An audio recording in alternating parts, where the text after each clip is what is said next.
and drive out evil spirits. Now, first of all, I have no idea who David and Saul, because they ain't in my neighborhood. They don't play ball with me.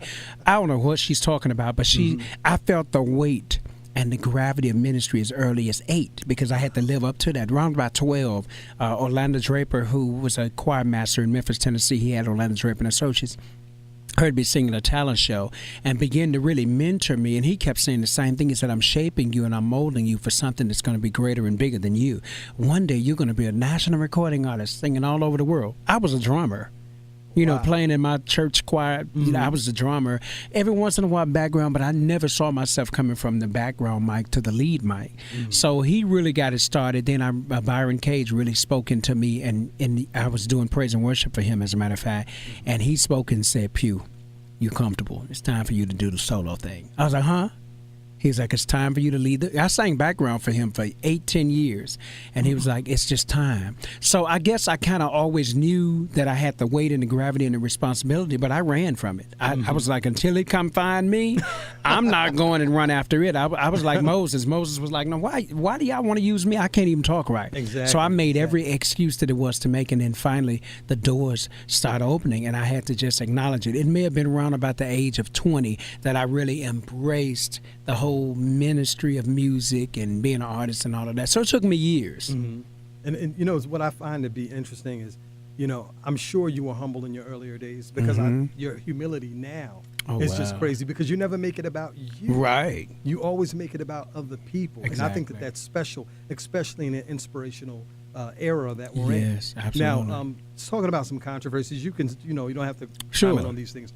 But a lot of our gospel artists or people of inspirational background are in the media. Yeah. Things that they're saying. What would be? I mean, you don't have to answer this. We can, sure. Pass by this. But what would you say to those who are judging artists who, like Chrisette Michele, for example? She came out with a gospel group, a gospel recording group, and they sang at the inauguration. What is your feeling in regards to that? What would you say to all the people that are listening, to say, hey, it's okay to bring, lift up the name of the Lord at this inauguration. We're not worshiping this person, but we, what would you say? I say, and when God has a conversation with me, that really is just, I'm going to run with what God has said, because ultimately his voice has to speak louder than anybody else's voice that speaks.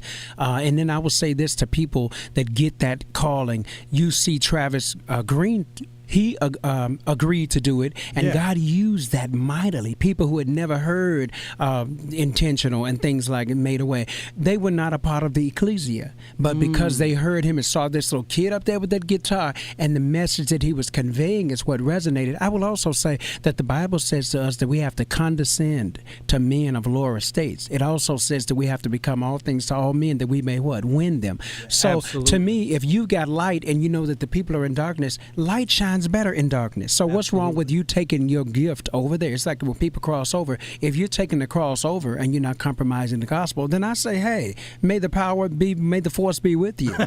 Because amen. If I'm on a mission from God, all of heaven is going to back me up. Exactly. All of heaven, because this is what he wants me to do. So unless you've been in that privy to that conversation that God has had with that artist, please don't judge him, because we all have been put in the earth to do something totally different. It was the same thing when BB and CC came out. They were not calling the name Jesus, but clearly their message was none. But you remember all the people, remember all the people who came to Jesus because it was something new, it was unprecedented, something you're not accustomed to. But get this, God's hand was up on it and in it, and they went on to win souls. They went on to sell a record, unprecedented record sales. They won more Grammys, more. It was crazy. So take your hands off of it, step back, and just see what God is saying, and before you judge. That's what I'm talking about. This is the reason why I'm glad you're in Philly today, because people, they need to hear this. I mean, we, as a people in general, we always like to judge people, or whatever the case is. We have our own perception. Absolutely. But I often believe, and I truly believe,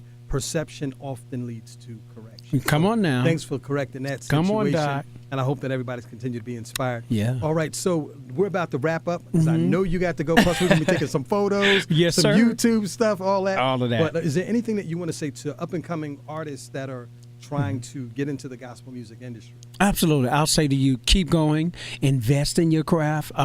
Listen, you got to really put yourself in and make sure that you're capturing your DNA because you have something all unique and special. You're unique and special all by yourself. We already have a Yolanda Adams, already have a Kirk Franklin, but you bring what you have to the table and just be great, man. But above all, invest in your craft. The day of big record deals and big advances is over. Mm-hmm. You need to invest in your own self and then watch somebody come along as a joint venture deal maybe and assist you with that. And that's interesting that you said that.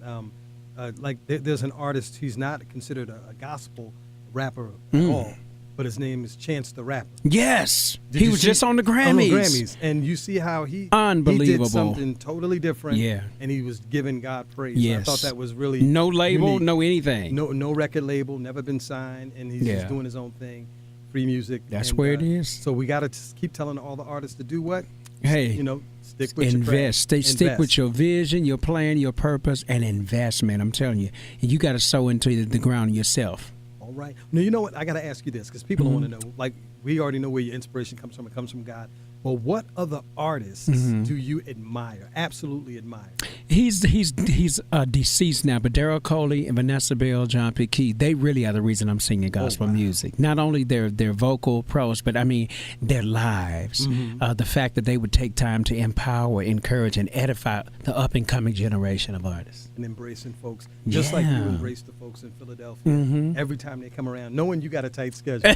Every time. Listen, everybody, this is none other than my brother from another mother, Mr. Earnest Pugh in the building. Yeah. Get that new record. The record is out? I believe, yes, it's already out. I Need You to Breathe, iTunes, everywhere Droid and Apple uses. Go get it. Go get it. Go get it. Like Mary I told you. Go and get it. It's your brother talking on the all-new Praise 107.9. We are Philadelphia's inspiration station.